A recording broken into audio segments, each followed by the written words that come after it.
তরঙ্গ physics academy, learn physics with Joy. আসসালামু আলাইকুম প্রিয় শিক্ষার্থীরা, আজকে আমরা ভেক্টর অধ্যায়ের চতুর্থ ক্লাস করব। আজকের ক্লাসের মূল টপিক ভেক্টর গুণন বা ক্রস গুণন। দুটি ভেক্টর রাশিকে গুণন করলে তাদের গুণফলের সৃষ্ট রাশি ভেক্টর রাশি হলে ভেক্টরের এরূপ গুণনকে ভেক্টর গুণন বা ক্রস গুণন বলে। আমি এখানে একটা ভেক্টর নিয়েছি পি আর একটা ভেক্টর কিউ, এদের মধ্যবর্তী কোণ থিটা। তো এদের ভেক্টর গুণন লেখা যায় P cross Q equal to P Q sine theta n. এখানে পি পি ভেক্টরের মান, কিউ কিউ ভেক্টরের মান, থিটা ভেক্টর দ্বারা মধ্যবর্তী কোণ। এই এন যদি না মিলে তাহলে এই রাশিটা স্কেলার রাশি হবে। যেহেতু ভেক্টর গুণনের ফলে সৃষ্ট রাশি ভেক্টর রাশি, সেহেতু এই রাশিটাকে ভেক্টর করার জন্য এখানে আমি একটা একক ভেক্টর এন দিই।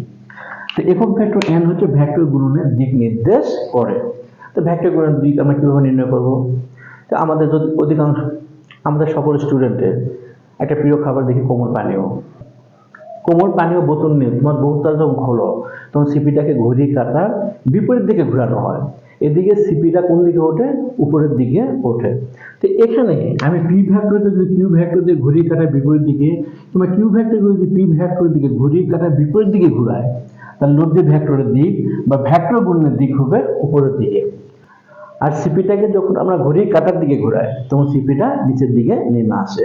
অর্থাৎ পি ভেক্টরকে যদি আমরা কিউ ভেক্টর দিয়ে ঘড়ির কাঁটার দিকে বা কিউ ভেক্টরকে যদি আমরা পি ভেক্টর দিয়ে ঘড়ির কাঁটার দিকে ঘোরাই, তাহলে লব্ধি ভেক্টর বা ভেক্টর গুণনের দিক হবে নিচের দিকে। এখানে পি ভেক্টরের মান দেওয়া আছে 5, কিউ ভেক্টরের মান দেওয়া আছে 6, মধ্যবর্তী কোণ 60 ডিগ্রি। তা P cos Q equal to পাবো P Q sin theta n। আর পি ভেক্টরের মান হবে, এটা হচ্ছে ভেক্টর আর এটা হচ্ছে ভেক্টরের মান। তো এটা হচ্ছে পি cos কিউ ভেক্টর আর পি cos কিউ ভেক্টরের মান। আমরা পাবো 5 cos 6 cos sin 60 ডিগ্রি গুণন n একক ভেক্টর এর মান 1 হবে। টোটালি রেজাল্টটা আমরা পাবো 15√3। এখন ত্রিমাত্রিক স্থানাঙ্ক ব্যবস্থায় ধনাত্মক তিনটি অক্ষ আছে, x অক্ষ, y অক্ষ আর z অক্ষ। আমরা x অক্ষ বরাবর একক ভেক্টর ব্যবহার করি i, y অক্ষ বরাবর j, z অক্ষ বরাবর k। এখন এই একক ভেক্টর আমরা ক্রস গুণন দেখব। i ক্রস i, এখানে i x অক্ষ বরাবর, এই i x অক্ষ বরাবর, এদের মধ্যবর্তী কোণ হবে 0 ডিগ্রি। তাহলে i একক ভেক্টর, এটাও একক ভেক্টর। তাহলে 1 + 1 * sin 0 ডিগ্রি গুণন n। তো যেহেতু sin 0 মান 0, টোটালি ফিগারটা পাবো আমরা 0। অনুরূপভাবে j dot j, k dot k equal কত পাবো আমরা? 0 পাবো। আর ডট গুণের ক্ষেত্রে আমরা পাইছিলাম i dot i equal j dot j equal k dot k equal 1, আর i dot j, j dot k, k dot i equal to 0। এখানে আমরা cos থিটা ব্যবহার করেছিলাম। এখন এখানে x অক্ষ বা একক ভেক্টর i, y অক্ষ বা একক ভেক্টর j, ভেক্টর দুটোর মধ্যবর্তী কোণ 90 ডিগ্রি। যদি i ক্রস j ঘড়ির কাঁটার দিকে যায় তাহলে আমরা পাবো 1 + 1 sin 90 ডিগ্রি। আর এই ক্ষেত্রে n ভেক্টরটা হবে z অক্ষ পাবো একক ভেক্টর k। তো আমরা এখানে অ্যান্সারটা পাবো k।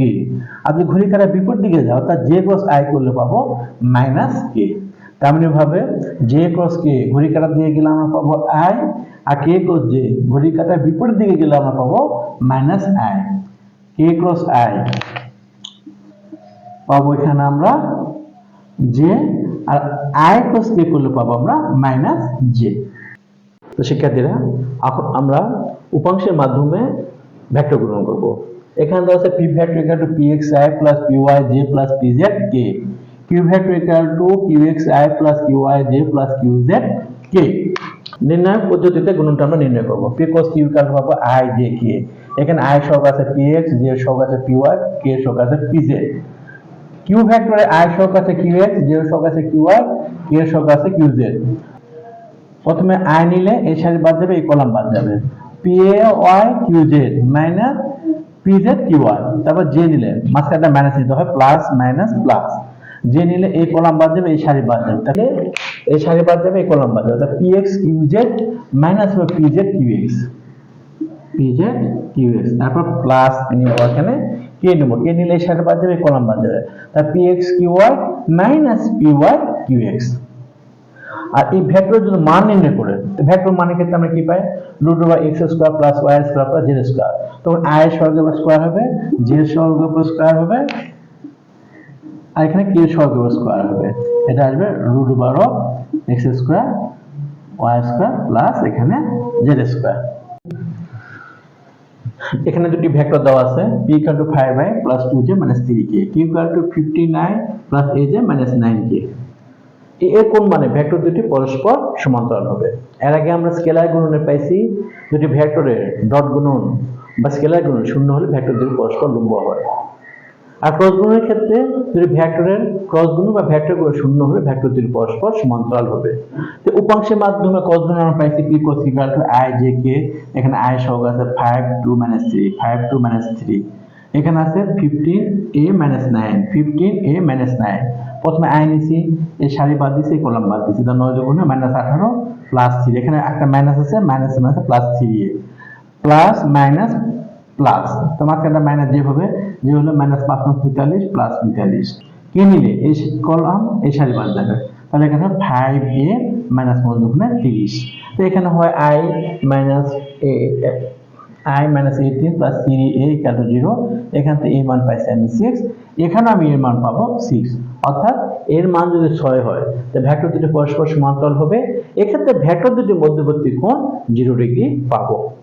আর লম্বের ক্ষেত্রে ভেক্টরদের ডট গুণে শূন্য হতে হবে এবং ভেক্টরদের মধ্যবর্তী কোণ হবে 90 ডিগ্রি। এটাও বিভিন্ন বোর্ড ভর্তি পরীক্ষায় আসছে। এই নিয়মে যত গাণিতিক সমস্যা আছে সবগুলো তোমার অবশ্যই সমাধান করবা।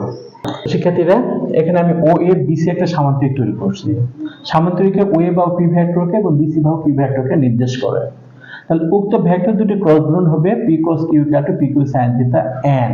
ক্রস গুণের মান হবে p q sin theta n, এখানে n একক ভেক্টর, এর মান হচ্ছে ক্রস গুণের মান হবে p q sin theta, n একক ভেক্টর, এর মান হবে 1। তো এই ক্ষেত্রে আমি পাবো ও পি সি ত্রিভুজ হতে পাই sin থিটা ইকুয়াল লম্ব ভাগ প্রতিভুজ, লম্ব হচ্ছে h, অতিভুজ হচ্ছে q, এখানে পাবো h সমান q sin থিটা। তো q sin থিটা বলতে আমি h বসাতে পাবো, তা p ইনটু h, তো সামুদ্রিক ক্ষেত্রফল হয় ভূমি গুণন উচ্চতা। দুটি ভেক্টর দ্বারা সীমাবদ্ধ কোন সামুদ্রিকের ক্ষেত্রফল উক্ত ভেক্টর দুটি ক্রস গুণনের মানের সমান। তো এখানে তিনটি ভেক্টর দেওয়া আছে, এই vector 2i 4j plus 2k, B vector দেওয়া আছে 3i plus 3j plus 4k, C vector দেওয়া আছে i plus 2j plus k। A ও বি দ্বারা গঠিত সামুদ্রিকের ক্ষেত্রফল নির্ণয় করো। তো এ ও বি দ্বারা গঠিত সামুদ্রিক ক্ষেত্রফল কি পাবো? এ ও বি ভেক্টর ক্রস গুণনের মানের সমান। এ ক্রস বি কেন পাইছি i j k, এখানে 2 4 2 3 3 3, একই নিয়মে আমি ক্রস গুণ নির্ণয় করছি। ক্রস গুণ নির্ণয় করে এ ক্রস বি সমান পাইছি আমি 10i minus 2j minus 6k। তাহলে উক্ত সামুদ্রিকের ক্ষেত্রফল হবে এই ক্রস গুণের মানের সমান। তো ক্রস গুণের মান পাবো আমি √10 উপর স্কয়ার প্লাস মাইনাস 2 উপর স্কয়ার প্লাস মাইনাস 6 উপর স্কয়ার। আরেকটা প্রশ্ন দেওয়া আছে যে ভেক্টর তিনটি একই সমতুল্য কি, গাণিতিকভাবে বিশ্লেষণ করো। তো এর সঠিক উত্তর হচ্ছে যে কোনো দুটি ভেক্টর ক্রস গুণের সাথে অপর ভেক্টরের ডট গুণের মান যদি শূন্য হয় তা ভেক্টর তিনটি একই সমতুল্য হবে, অন্যথায় একই সমতুল্য হবে না। তাই আমি a ক্রস b সমান p ধরছি, p এর মান পাইছি 10i minus 2j minus 6k, এর সাথে c ভেক্টরে আমি ডট গুণ করছি, তাহলে কি হবে px cx plus py cy plus pz cz। তো এখানে আছে 1, এখানে 10, 1 ইনটু 10 বা 10 ইনটু 1, এখানে আছে মাইনাস 2, এখানে 2, তাই মাইনাস 2 ইনটু 2, এখানে আছে মাইনাস 6, এখানে আছে 1, তাই মাইনাস 6 ইনটু 1, টোটালি রেজাল্টটা আসছে 0। অর্থাৎ ভেক্টর তিনটি একই সমতলে অবস্থান করে বা একই সমতুল্য। যদি শূন্য না আসতো তাহলে আমরা বলতাম না, ভেক্টর তিনটি একই সমতলে অবস্থান করে না। শিক্ষার্থীরা, আজকের ক্লাসটা আমি এখানেই শেষ করলাম। আজকের ক্লাসটা নেওয়ার কোনো ইচ্ছা আমার ছিল না, কিন্তু তোমাদের সামনে আসার লোভ আমি সামলাতে পারলাম না। এর আরো একটা কারণ আছে, আজকে 22 আগস্ট 2024। তো আজকের ক্লাসের no like, no comment, no share, no subscribe. তোমাদের এতটুকু বলবো, আমাদের প্রত্যেকের স্ব অবস্থান থেকে আমরা যতটুকু পারি বন্যার্তদের জন্য সাহায্য করব। এর পরবর্তী পদক্ষেপ হবে আমরা আমাদের দেশের সুরক্ষার জন্য অবশ্যই ফারাক্কা বাঁধ তৈরি করব সম্মিলিতভাবে, এবং আমাদের নিজস্ব অবস্থান থেকে যতটুকু পারি সাহায্য করব। আমি মজা করলাম, আমি সরকারি সামান্য কিছু স্যালারি পাই। যদি এই প্রজেক্টটা শুরু হয় বা কার্যক্রমটা শুরু হয়, আমি আমার পুরো 1 মাসের স্যালারি হয়তো বা 1 মাসে দিতে পারবো না, পুরো প্রজেক্ট চলাকালে আমি দিয়ে দেবো। দেশটা আমাদের, কর্তব্য আমাদের। আসুন সবাই মিলে আমার দেশটাকে সুন্দর করি, সকলেই সুখী হই। আসসালামু আলাইকুম।